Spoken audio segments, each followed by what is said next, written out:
Tell me a little bit about Prop 50. Okay, so Prop 50, this is one of the propositions that Climate Action California is backing, because this is meant to help counterbalance what's happening in Texas.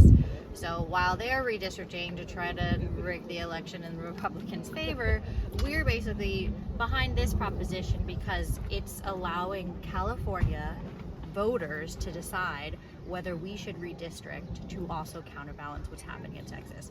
So opposed to them just signing something away and saying, nope, we're redistricting, you don't have a choice, we are actually going to let the voters decide to try to help even out what happens in 2026. So Climate Action California, we just started saying that because we wanted to really know what we were talking about. We're really science-based. And so we wanted to be 100% sure that all of our volunteers were in agreement about this. So now that we have decided that we want to back it, is basically we're going to reach out to all. We have about 11,000 people on our mailing list, and we want to make sure that everybody's aware of it. And so we're creating flyers. We've got our website online so that everybody can see that we're behind it and hopefully incentivize other people to back it as well. What about all the disinformation that I see online? It seems like it's trying to confuse this issue. Yeah, so we actually have a team of volunteers who get together every couple weeks and talk about the different misinformation and disinformation that is out there.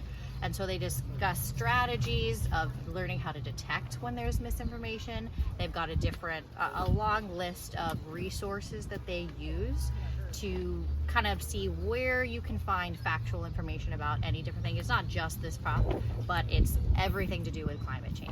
There's a lot of information out there right now, and it's really hard to know because they've gotten really smart about propelling this information. So our team gets together and has put together resources so it's easy to detect and easy to find out what the truth is. Any idea how much money they're throwing at this particular prop?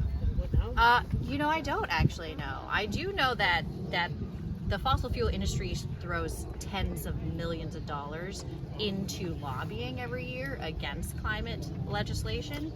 So it wouldn't surprise me if there's a lot of people who are also throwing a lot of money into trying to back this to counterbalance the Republican agenda.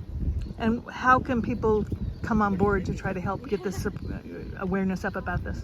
Well, you can always volunteer with us. We're at climateactionca.org. Thank you. And we have a bunch of different teams who get together. We've got a transportation team, we've got an energy team, like I said, we've got a missing disinformation team, we have a capital team which actually focuses on Sacramento and lobbying, and again, these are all volunteers, so there's no paid lobbyists, but these volunteers go into Sacramento and talk with our legislators about what can be done to move forward legislation that'll help with the climate. Yeah, so this one in particular, we just don't have time to wait for this current federal administration to continue doing what it's doing.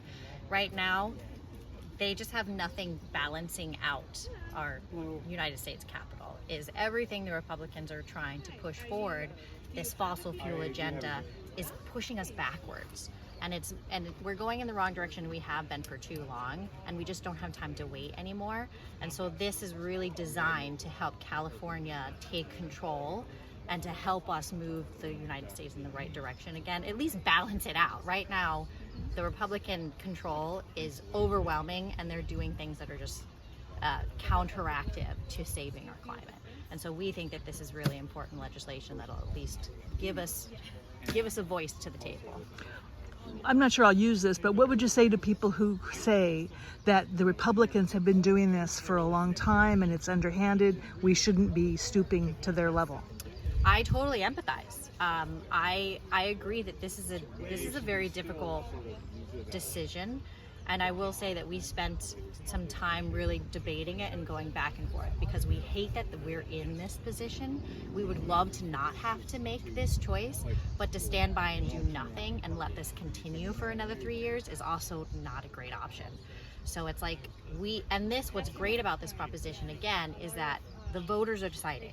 This is something, all this is saying is that we're putting it on the ballot so that voters get to decide if we want to redistrict. Okay. Which is not how they're doing it, which is literally just signing it away and saying it's done. And so we do believe that this is the best thing to do to try to fix our climate as soon as possible.